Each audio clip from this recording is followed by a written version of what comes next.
এখন আমাদের পেঁয়াজ আর আলুটা বেশ লাল লাল হয়ে এসেছে। এখন ডিমটা ভেজে নিয়ে ওর মধ্যে মশলাপাতি সব ছেড়ে দিব। ছেড়ে দিয়ে এখানে আমরা দো পেঁয়াজি আলু গাইস এখন তেল ছেড়ে দিলাম। তেল ছেড়ে দেওয়ার পরে কড়াইটা গরম হয়ে গেছে। এখন আমরা ডিমটা ছেড়ে দেব। বিসমিল্লাহ বিসমিল্লাহ। এখন হলুদ আর লবণ দিয়ে ভেজে নিব। ডিমটা হলুদ আর লবণ দিয়ে আমরা ভেজে নিব। তাহলে ডিমের ভিতর কিছু লবণটা ঢুকে গেল, খেতে বেশ মজা লাগবে।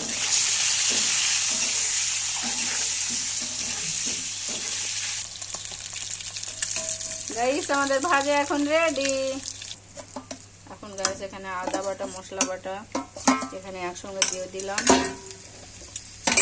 তারপরে হলুদের গুঁড়ো দিব, পরিমাণ মতো হলুদের গুঁড়ো। তারপরে লবণ, স্বাদ মতো লবণ দিয়ে দিব। তারপরে একটু মরিচের গুঁড়ো দিয়ে দেব।